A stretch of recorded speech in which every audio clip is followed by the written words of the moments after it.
Hello and good afternoon, viewers. Welcome for the lunchtime news.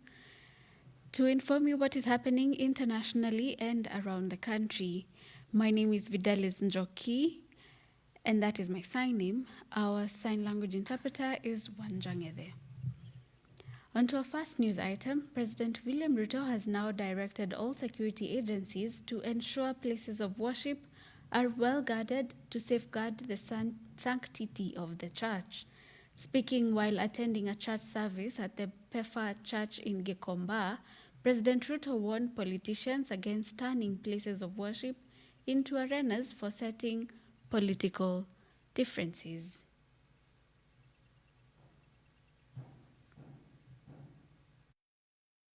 All arms of security must ensure that our places of worship are protected from unnecessary and useless and retrogressive fights and politics.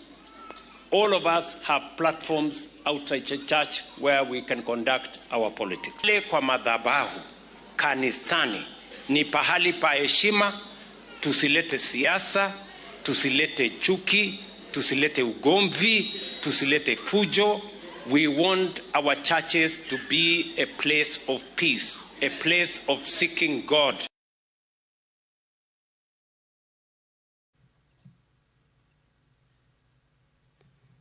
And on to our next news.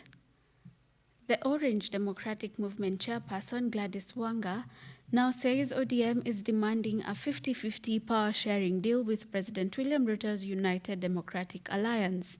Speaking during a rally in Dandora, Nairobi, the party leadership announced that ODM will contest the Nairobi gubernatorial seat as it awaits the conclusion of the coalition talks with UDA. Speaking separately, Deputy Party Leader Godfrey Osotsi framed the UDA-ODM pre-election as premature.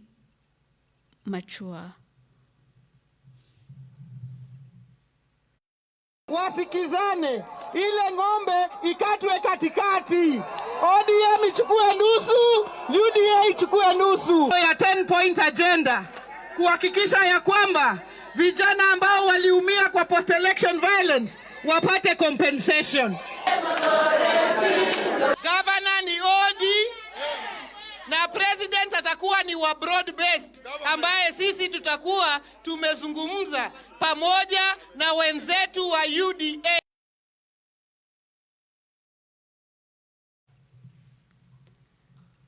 And away from that, Nyeri Catholic Archbishop Anthony Muheria has urged the government to re-evaluate the competency-based education system, warning that the current approach could lead to a decline in educational standards.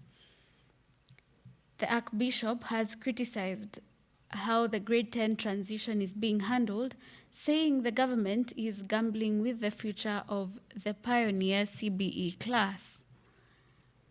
According to the Education Cabinet Secretary, Migos Ogamba, the transition now stands at 98% and the government is keen on fixing the problems experienced during the transition.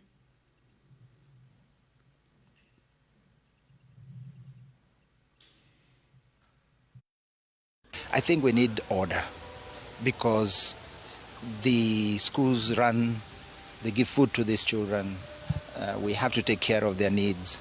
How do we shift the problem from we who are now embarrassed because children at home to now the heads? Our education system is not something we should be experimenting every year, every day, every month. Because you cannot be in a class that was designed for 50 and you put in there 90 students without even space for the teacher to move and expect to give quality education, even in a national school, is not doable. And away from that, the Kenya Medical Practitioners, Pharmacists and Dentists Union, KMPDU, Nairobi branch has suspended its nationwide strike for 30 days. According to the union, its members will resume work starting Monday to give the country the county government a chance to address its issues within 30 days. The medics boycotted work for the last 40 days because of failure by the county government to promote doctors for the past 5 years.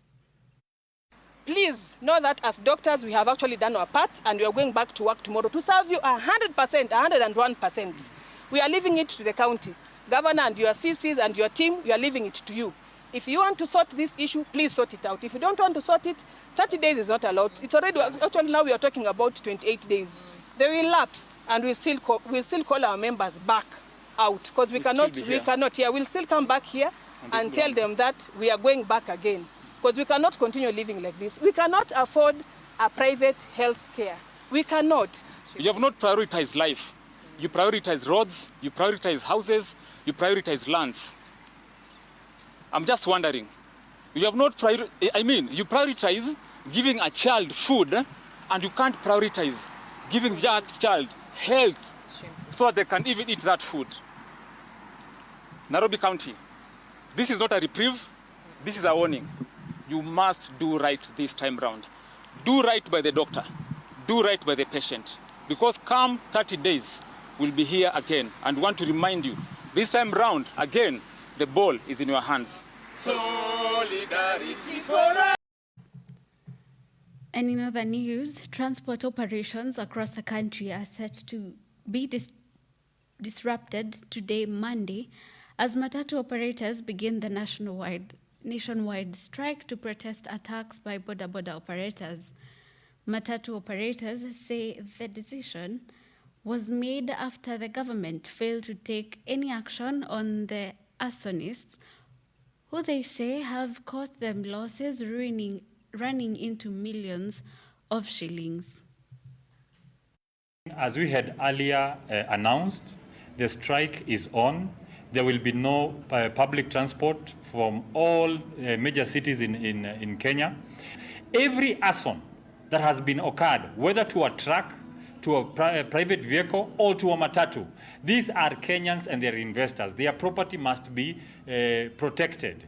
And because we have not had any official communication from the CS or even the IG of police, we are calling on the president tomorrow as we down our tools. It is to call the attention of the government into these menace.